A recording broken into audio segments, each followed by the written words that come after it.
नमस्कार, मैं हूं आपके साथ आशा सरमाल। आप देख रहे हैं जेके मीडिया फेसबुक लाइव। आज हम आपको एक ऐसी रिपोर्ट दिखाएंगे जिसमें आप खुद अंदाजा लगाएंगे कि जो नुमाइंदे जीतकर आते हैं वो सत्ता में बैठने के बाद कितना काम करते हैं। पहले आप रिपोर्ट देखिए। आज पूरा देश न्यू इंडिया और डिजिटल इंडिया का राग अलाप रहा है, लेकिन जो तस्वीरें आप देख रहे हैं ये है सुरोरकोट। ये इलाका जिला रियासी के अधीन आता है, लेकिन आप साफ देख सकते हैं कि इलाके के अंदर कितना विकास किया गया है। कौन से रास्ते से लोग गुजरने को मजबूर हो रहे हैं।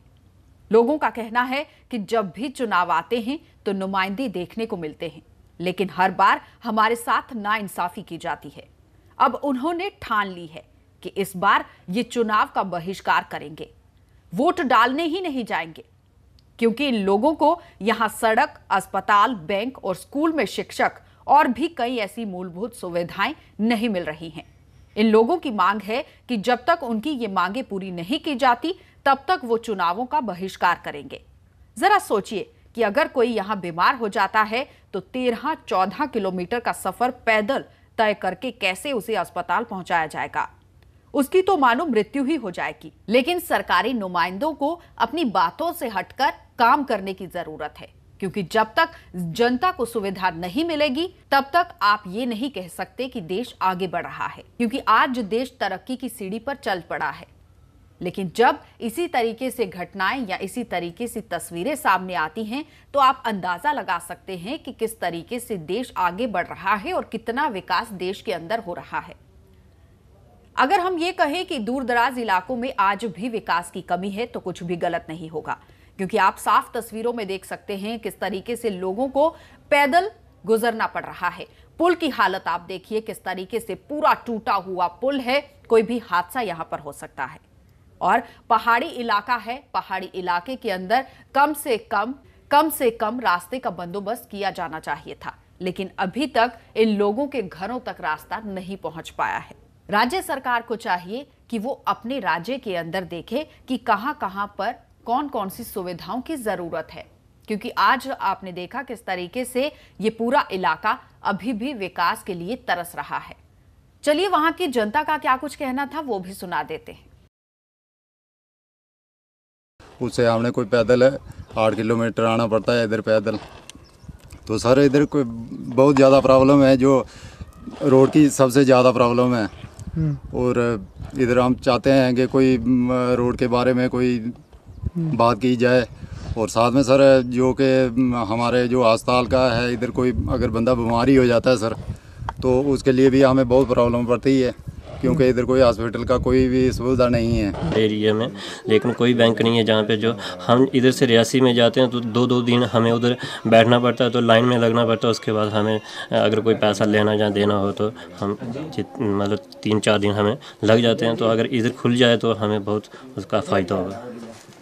ऐसा नहीं है, बिल्कुल नहीं। नेटवर्क तो बिल्कुल है नहीं सर, हमारे एरिया में बहुत मुश्किल हो रहा है। ना तो एयरटेल का नेटवर्क है, ना तो जियो का है, ना BSNL का है। जहाँ पे हमने बहुत बार कंपनी में कॉलें भी की, लेकिन उन्होंने क्या कर दिया, अभी तो हम कॉल करते हैं कंपनी को तो वो हमारे कॉलें उन्होंने रिजेक्ट कर दी हैं। तो हमने बहुत बार उनको पहले भी फोन, छोटी मोटी दवाई लेनी है वो भी नहीं थे मिलती है।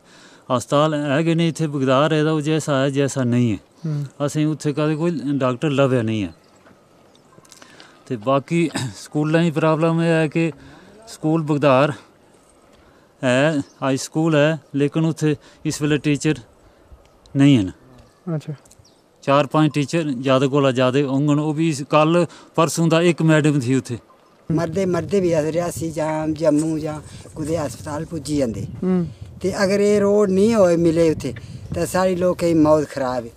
मेरा मरी जाना रस्ते अज खबर कहने चाहिए जीना दवाई की। जहाँ तक साड़ियाँ सड़क जेह्कियां जियां सुजन तार तो गब्बर नहीं मिला दी, ये नहीं मिली, असें कोई वोट नहीं देने, असें बाईकाट करने वोट। अगर साड़ी गवर्नमेंट सुनी दी तो साड़ी गवर्नमेंट कामयाबी असें देख तो असें वोट देने, तां तक असें वोट नहीं देने। इन लोगों का कहना है कि 5 साल हो गए हैं सरकार को बने हुए, केंद्र सरकार की वो लोग बात कर रहे हैं, लेकिन आज तक इनकी सुध किसी ने नहीं ली है और ना ही इनके इलाके का कोई विकास किया गया है। इसीलिए अब इन लोगों में काफी ज्यादा रोष देखा गया। उन लोगों ने सीधे तौर पर चेतावनी दे दी है कि जब तक उनकी इन मूलभूत सुविधाओं का हल नहीं होगा, इन सुविधाओं को सही नहीं किया जाता, तब तक वो लोग चुनाव का बहिष्कार करेंगे। चलिए, रिपोर्ट आपने देख ली और अंदाजा अब आपने लगा लिया होगा कि जो सत्ता में नुमाइंदे काबिज होते हैं वो कितना काम करवाते हैं, क्योंकि दूरदराज इलाकों की अगर हम बात करें तो योजनाएं और परियोजनाएं वहां तक पहुंचती हैं या नहीं, उसका जीता जागता सबूत आज आपने देख लिया है। ऐसा नहीं है कि सरकार के द्वारा योजनाएं नहीं चलाई जाती हैं, लेकिन कहते हैं ना, जब राजीव गांधी ने अपने भाषण में कहा था कि जब 100 रुपए ऊपर से चलते हैं तो नीचे तो अठन्नी ही पहुंचेगी या फिर 1 या 2 रुपए, वैसा ही हिसाब आज तक चलता आ रहा है। जमीनी सतह पर योजनाएं और परियोजनाएं लागू नहीं हो रही हैं, जिसकी वजह से यहां की जनता को काफी ज्यादा परेशानियां झेलनी पड़ रही हैं। आपने देखा कि आम लोगों का क्या कुछ कहना था। उनका यह भी कहना था कि 14-15 किलोमीटर का सफर तय कर उन्हें अस्पताल तक पहुंचना होता है, और वो भी पैदल। आप अंदाजा लगाइए कि पैदल आप किसी मरीज को उठाकर अगर 14-15 किलोमीटर का सफर तय करते हैं तो शायद वो मरीज मर जाएगा या उसकी मृत्यु हो जाएगी। इसी से अंदाजा लगाइए कि नुमाइंदे जब चुनाव आते हैं, चुनावी माहौल जब शुरू होता है तो उसके बाद घर घर जाकर प्रचार किया जाता है और बार बार दावे किए जाते हैं कि हर समस्या का समाधान होगा, लेकिन कितनी समस्याओं का समाधान किया गया है ये आपने साफ देख लिया। और यहाँ के लोगों ने सीधे तौर पर वोटिंग न करने की, चुनाव में भाग न लेने की चेतावनी जारी कर दिया है कि वो जब तक उनकी समस्याओं का हल नहीं करेंगे तब तक वो चुनावों का बहिष्कार करेंगे। तो फिलहाल इस पर सरकार को थोड़ा सा संज्ञान लेने की जरूरत है, इस पर ध्यान देने की जरूरत है, क्योंकि जब आम जनता रोष में आती है तो बहुत कुछ बदल जाता है। फिलहाल जेके मीडिया फेसबुक लाइव में इतना ही। इजाजत दीजिए, नमस्कार।